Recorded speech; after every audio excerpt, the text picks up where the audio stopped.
Pemirsa, kita ke berita pertama hari ini. Kapal motor penumpang Putrio Yasmin terbakar di perairan Bali. Hingga kini proses evakuasi masih terus dilakukan.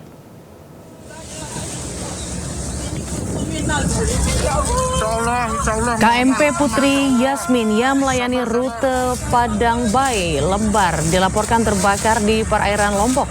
Kapal terbakar sekitar jam 5 pagi waktu Indonesia Tengah. Saat kejadian, ketinggian ombak mencapai 2 meter. Informasi awal menyebutkan evakuasi dilakukan oleh kapal Port Link 2 yang melintas di sekitar lokasi. Hingga kini proses evakuasi masih terus berlangsung dan belum ada keterangan resmi dari otoritas setempat. Insya Allah aman, insya Allah. Pemirsa, Kepolisian Polsek Gondang, Kabupaten Mojokerto membubarkan konvoi perguruan silat di Jalan Raya Pugeran, Kabupaten Mojokerto, Jawa Timur. Sebanyak 17 pesilat dibawa ke Polres Mojokerto dan mereka diminta memanggil orang tua masing-masing. Polsek Gondang, Kabupaten Mojokerto membubarkan konvoi perguruan silat di Jalan Raya Pugeran, Kecamatan Gondang, Kabupaten Mojokerto, Jawa Timur. Sebanyak 17 pesilat dibawa ke Polres Mojokerto untuk dilakukan pendataan dan pemeriksaan. Rata-rata para pesilat masih berusia remaja. Usai pendataan, Polres Mojokerto segera memanggil orang tua masing-masing pesilat. Mereka diminta untuk minta maaf ke orang tua masing-masing dan diminta untuk tidak mengulangi perbuatannya, yakni melakukan konvoi pada malam hari yang membahayakan orang lain. Saya mendapat laporan dari warga bahwa ada sekelompok massa yang berasal dari Jatirejo itu melintas di Gondang dan membuat onar. Tepatnya di depan SPBU Poko Jejer, Kecamatan Gondang. Anggota turun ke TKP dan berhasil mengamankan sekitar 17 orang beserta kendaraan motor roda 2. Diketahui para pesilat konvoi usai mengikuti pelantikan di sebuah pondok pesantren di Kecamatan Jatirejo, Kabupaten Mojokerto. Kemudian rombongan bergerak menuju Gondang menggunakan sepeda motor secara berkelompok. Saat melintas di Desa Pugeran, mereka diduga menggunakan badan jalan hingga mengganggu pengguna jalan. Dari Kabupaten Mojokerto, Jawa Timur, Solahuddin, iNews melaporkan. Pemirsa, 2 kelompok supporter sepak bola di Jawa Timur bentrok di Pasuruan. Akibatnya satu mobil patroli polisi dibakar dan digulingkan.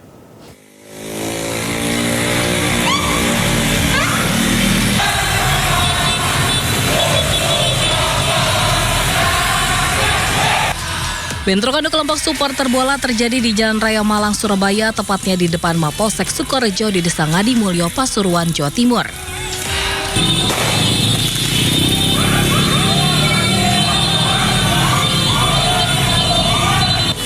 Awalnya sekitar 200 supporter pulang dari acara ulang tahun klubnya di Malang melintasi daerah Pandaan. Diadang 500 supporter dari arah Surabaya dan terjadi bentrokan. Untuk mengantisipasi hal yang tak diinginkan, Polres Pasuruan menghalau dan menangkap supporter dari Malang ke dalam Mapolsek Sukorejo. Namun supporter dari Surabaya mengamuk, membakar mobil polisi bahkan kendaraan dinas yang diparkir digulingkan. Mirisnya warga yang melintas dan petugas terkena lemparan batu. Insiden di sekitar Polsek Sukorejo, di mana salah satu kendaraan patroli dari Polsek Sukorejo mengalami pembakaran oleh massa. Kejadian tersebut bermula ketika rombongan masyarakat yang melintas dari kegiatan di wilayah Malang, kemudian terjadi pengadangan di sekitar wilayah Sukorejo sini.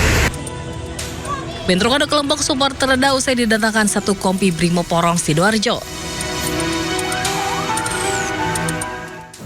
Pemirsa, blokade jalan di kawasan Tambang, Kabupaten Kolaka, Sulawesi Tenggara berujung ketegangan. Blokade yang belum berhasil dibuka ini membuat aktivitas perusahaan terganggu dan ratusan karyawan terancam dirumahkan. Blokade jalan di kawasan Tambang, Kecamatan Pomala, Kabupaten Kolaka dicoba dibuka pada Minggu malam. Namun dam truk yang melintang di tengah jalan masih dijaga sejumlah orang. Blokade di sejumlah titik membuat aktivitas PT Toshida Indonesia terganggu. Akses logistik dan pasokan bahan makanan ke lokasi perusahaan juga ikut terhambat. Pihak perusahaan menyebut kondisi ini sudah berlangsung cukup lama. Ratusan karyawan terancam dirumahkan jika aktivitas perusahaan tidak segera kembali normal. Diskusinya jalan ini untuk digunakan ini pagi ini kegiatannya ini penunjang perusahaannya menjanjikan jalan alternatif itu. Tapi kenyataannya saat ini tetap terjadi perintangan, penghalangan. Menurut informasi dari perusahaan Tosida itu dilakukan oleh anak perusahaan kontraktor EV, perusahaan kontraktornya yang kalau saya tidak salah PT Rimau kalau nggak salah.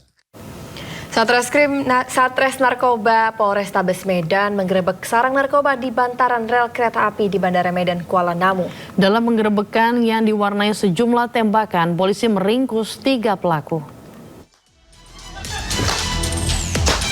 Polisi melewati gang sempit di Jalan Pasar 7 Beringin Tembung, Kabupaten Deli Serdang, Sumatera Utara untuk menjangkau bantaran rel kereta api yang menjadi sarang narkoba. Sejumlah orang yang diduga sebagai pelaku penyalahgunaan narkoba kabur saat kedatangan petugas. 3 pria diringkus polisi berikut barang bukti narkoba dalam jumlah besar. 2 dari 3 pelaku merupakan pengedar narkoba di kawasan tersebut. Terdapat puluhan barak narkoba dengan panjang mencapai 300 meter berdiri di bantaran rel kereta api Tembung. Mana geng ini? Barak tersebut kemudian dihancurkan dan dibakar agar praktek serupa tidak terulang. Saat hendak meninggalkan lokasi untuk membawa para pelaku, petugas sempat kembali mendapat perlawanan usai dihadang sejumlah warga. Mengamankan 3 orang tersangka yang kami duga adalah selaku pengedar, ada pemakai sekaligus aktor intelektual di wilayah Tembung ini, di mana kami amankan estimasi sebanyak 3 kg ganja dan beberapa paket sabu siap pakai, siap edar di wilayah Tembung Pancasila ini. Kawasan bantaran rel kereta api Bandara Medan Kuala Namu kini dalam pengawasan ketat polisi. Penindakan serupa dipastikan akan dilakukan jika praktik jual beli narkoba kembali ditemukan. Dari Medan, Sumatera Utara, Adi Palapaharahap, iNews melaporkan. 24 saksi atas kematian Sutrimo telah diperiksa penyidik Polda Metro Jaya. Kedepan, penyidik juga akan melakukan pemeriksaan lanjutan keluarga Sutrimo di Banyumas.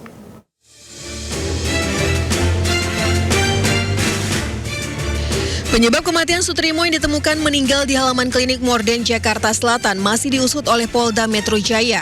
Polda menyebut telah memeriksa 24 saksi atas kematian Sutrimo. Polisi melakukan pemeriksaan lanjutan terhadap saksi-saksi lain, termasuk keluarga Sutrimo di Banyumas.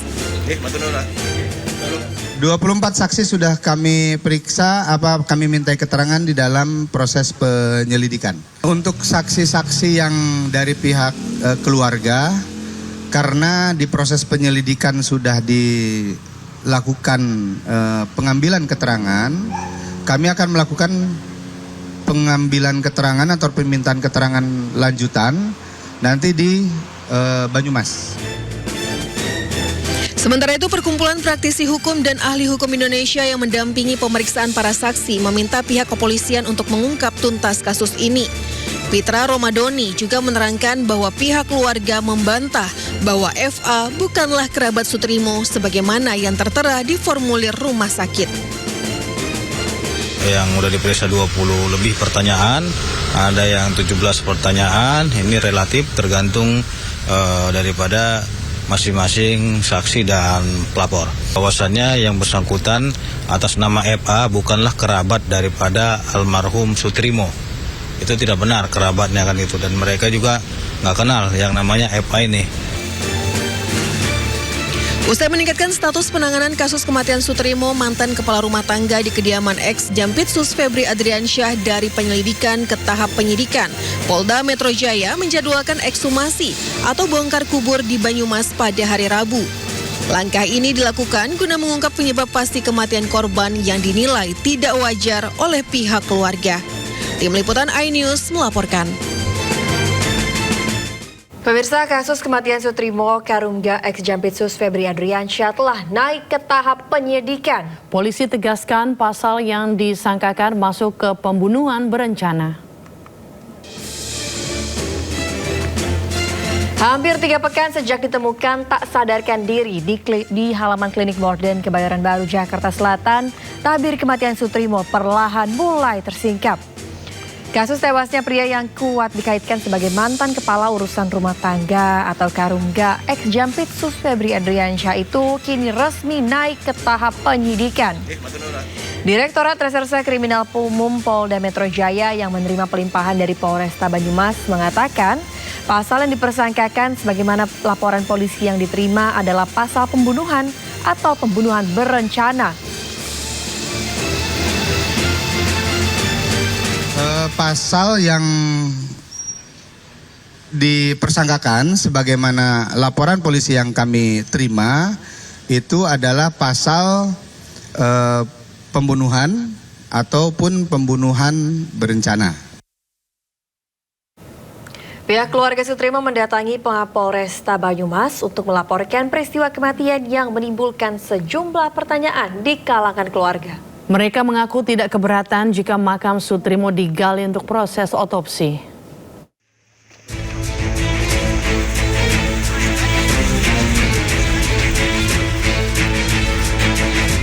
Pihak keluarga Sutrimo mendatangi Mapolresta Banyumas untuk melaporkan kematian janggal Sutrimo. Mereka meminta agar misteri kematian Sutrimo diungkap dan diusut tuntas secara transparan. Keluarga juga tidak keberatan jika makam Sutrimo digali untuk proses otopsi. Pihak keluarga mengaku barang berharga Sutrimo tidak diserahkan saat penyerahan jenazah kepada pihak keluarga. Sebenarnya sih buat keluarga enggak merelakan buat digali lagi. Cuma ya kalau emang dari negara dibutuhkan buat otopsi atau kepastian itu mau tidak mau. Barang-barang pribadi sendiri yang diterima dari handphone itu ada nggak? Handphone? Enggak ada. Nggak terima handphone dari korban? Nggak ada ya? Terima apa aja Pak ya, pada saat itu Pak? Yang diberikan? KTP sama santunan sebesar 20 juta.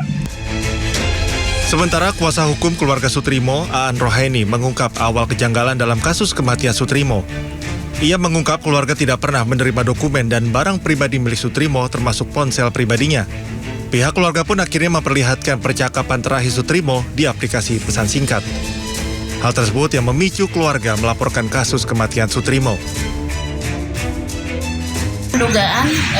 Adanya dugaan kejanggalan di berita ya, karena kalau keluarga tahunya sebenarnya pada saat itu tidak ada kejanggalan ya Mas ya, tidak ada kejanggalan karena sudah bersih, gitu kan. Pada saatnya tahu-tahu kan karena dari berita, karena simpang siur berita begitu kan segala macam, apalagi mohon maaf ada tuduhan katanya keluarga itu nggak ngelapor gara-gara dapat uang semiliar ya. Artinya keluarga juga ingin tahu, ingin memastikan ya kepastian hukumnya seperti apa, apakah itu memang kematiannya wajar atau tidak. Pihak keluarga Sutrimo berharap tak ada fakta yang terlewat dalam proses penyidikan dan seluruh keterangan maupun bukti yang ada dapat diuji secara hukum. Tim Liputan iNews melaporkan. Pihak kuasa hukum keluarga Sutrimo mengungkap sederet kejanggalan yang dirasakan ketika almarhum tiba di rumah duka. Pertama, pihak keluarga merasa pemakaman almarhum terkesan mepet. Kedua, HP almarhum tak ditemukan dan dijanjikan akan diberikan belum juga datang. Ketiga, nomor HP 2 petugas yang membawa jenazah tak bisa lagi dihubungi setelah pemakaman. Petugas juga terkesan terburu-buru dan tak ikuti prosesi pemakaman. Pihak keluarga Sutrimo juga tak menerima informasi jelas terkait penyebab kematian. Identitas pengantar juga misterius. Keluarga menerima uang santunan 20 juta rupiah, namun tak diketahui siapa yang memberikan uang tersebut.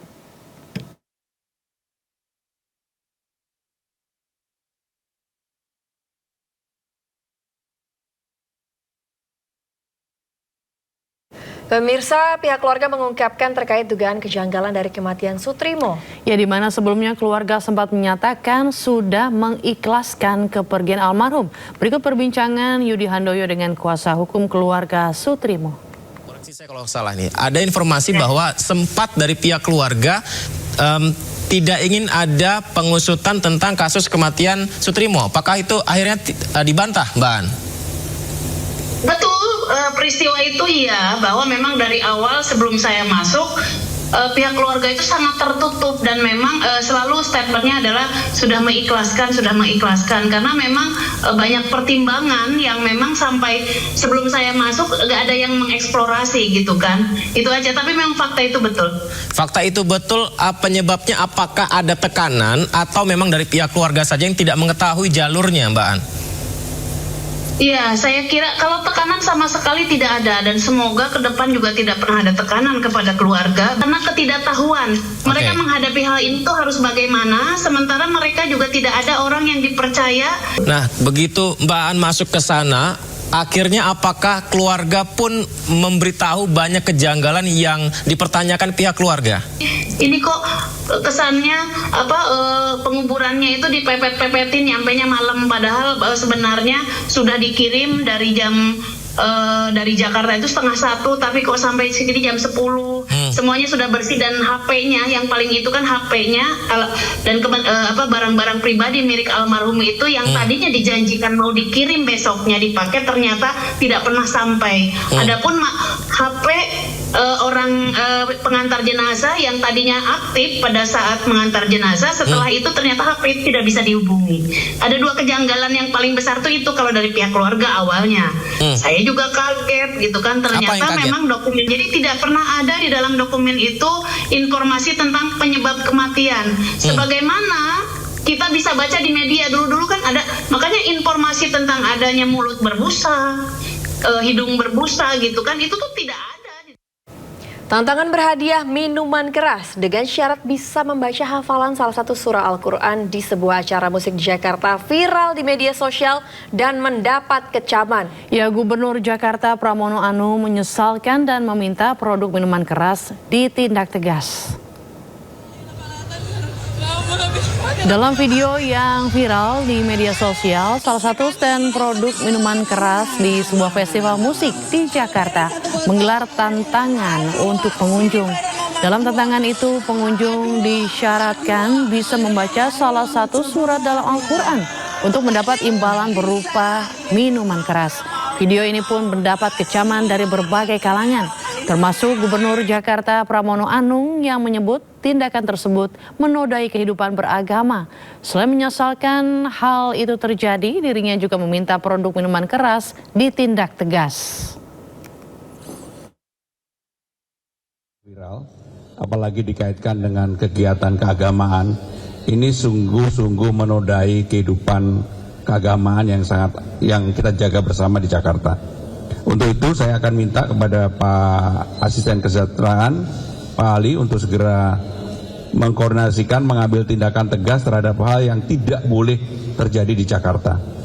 Sehingga sekali lagi pemerintah DKI Jakarta menyesalkan hal itu terjadi di Jakarta. Tantangan hafalan Al-Quran mendapat imbalan minuman keras oleh salah satu stand produk minuman diadukan ke Barreskrim Polri. Aduan dilayangkan oleh sejumlah advokat yang tergabung dalam Asosiasi Lawyers Muslim Indonesia atau ALMI ke Barreskrim Polri. Pelapor menyebut ayat Al-Quran tidak boleh dibuat sebagai permainan, apalagi disandingkan dengan minuman yang diharamkan dalam Al-Quran. Ya, hari ini kita ke Barreskrim ya, melakukan laporan polisi awalnya untuk melakukan aduan terkait dengan dugaan penistaan agama yang dilakukan oleh suatu produk alkohol ya di event musik ya yang ada di Ancol kemarin. Nah, barang tentu itu kan merupakan baru-baru ini viral di masyarakat Indonesia dan bahkan MUI juga ormas Islam yang lain juga berkomentar terkait dengan persoalan itu. Maka dari itu kami dari Asosiasi Lawyer Muslim Indonesia mencoba melakukan laporan polisi atau aduan polisi supaya ditindak secara tegas. Barang tentu tidak bisa dijadikan alat membuat permainan ayat Al-Quran, dalam hal ini ayat Al-Duha, untuk dijadikan gimmick dalam hal disandingkan dengan minuman yang diharamkan oleh Islam, yaitu alkohol. Maka dari itu barang tentu ini tidak bisa dijadikan main-mainan, dan kami akan mengawal terus proses penegakan hukum. Ya, sementara itu polisi melakukan penyelidikan kasus dugaan penistaan agama saat acara musik di kawasan Ancol, Jakarta Utara. Polisi memeriksa sejumlah pihak yang terlibat. Polisi melakukan penyelidikan kasus dugaan penistaan agama di sebuah acara musik di kawasan Ancol, Jakarta Utara. Dalam video yang beredar, salah satu stand minuman keras di acara itu memberikan tantangan hafalan surat Al-Quran dengan hadiah minuman keras. Untuk menyelidiki kasus ini, Polres Metro Jakarta Utara memanggil sejumlah pihak yang terlibat dalam acara tersebut. Video yang viral di media sosial mengenai adanya dugaan penistaan agama dalam kegiatan festival musik yang terjadi di wilayah Ancol, Jakarta Utara, kami Polres Metro Jakarta Utara telah melakukan penyelidikan. Saat ini kami masih mendalami kejadian tersebut, termasuk mengklarifikasi pihak-pihak yang berkaitan dengan kegiatan tersebut. Kami juga sedang mengumpulkan dan memeriksa bukti-bukti yang ada, termasuk video yang beredar di media sosial. Pemirsa, seorang anggota Polrestabes Bandung, Aibtu Asep Suhara, gugur setelah jadi korban tabrak lari usai patroli rutin. Para pelaku tabrak lari kini sedang diburu.